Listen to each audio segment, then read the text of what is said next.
जय बोजी गुरुजी आजी रात अंधरिया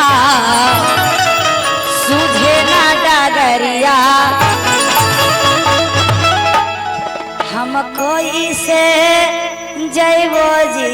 गुरुजी। तो आवे के भैया हो देवा घर नगरिया में हो पैसी बचारा चमकाई से जय बोजी गुरुजी।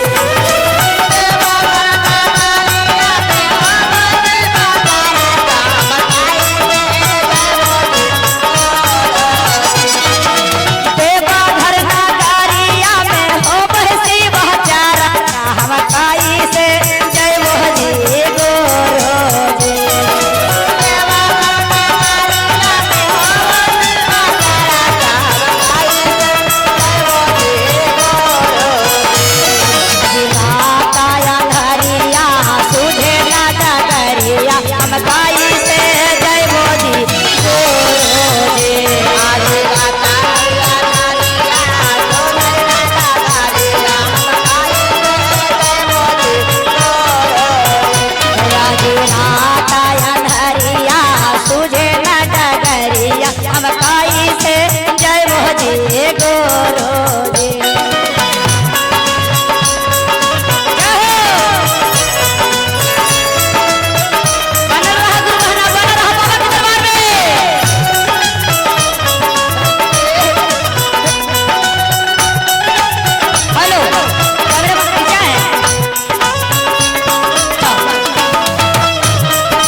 कैसे अपना शिष्य के समझा रहे हैं, कह रहे हैं क्या कौन भाव में धारा बोने बहिया रहिया देखाय वो सेवा चारा जान जइहा है सिया।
जाके अपना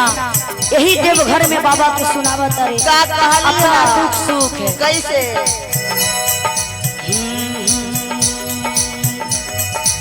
अपनी दुखवा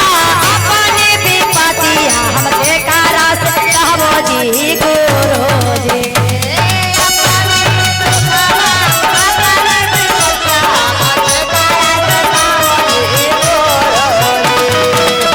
अपनी दुखवा अपनी विपतिया हमके कारा से कहबो जी गुरु जी अपनी दुखवा अपनी विपतिया कारा से कहबो जी रात अंधारिया सुझे न डगरिया हम काहे से जय बोली गुरु जी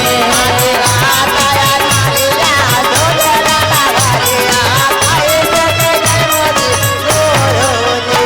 अरे रात अंधारिया सुझे न डगरिया हम काहे से जय बोली गुरु जी रात अंधारिया सुझे न क्या बात है क्या बात है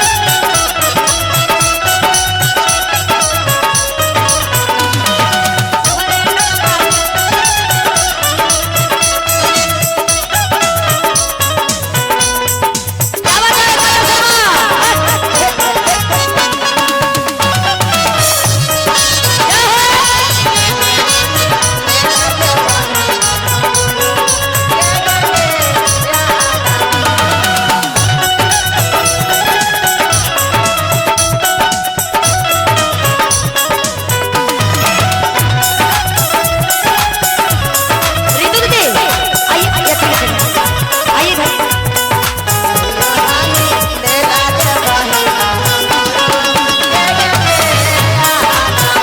क्या बात है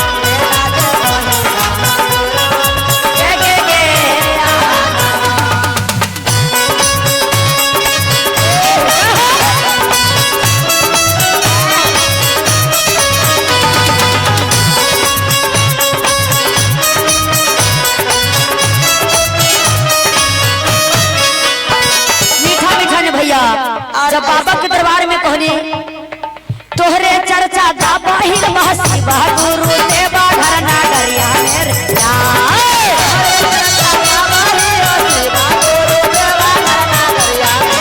तोहरे चर्चा गा बाहिर महसी बा गुरु देवा घर नागरिया मेरे जा तोहरे चर्चा गा बाहिर महसी बा गुरु देवा घर नागरिया मेरे हमारा परताया हमारा सैया बाबा नो भी पतिया मेरे जा हमारा परताया हमारा सैया बाबा नो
शंकर भगवान की,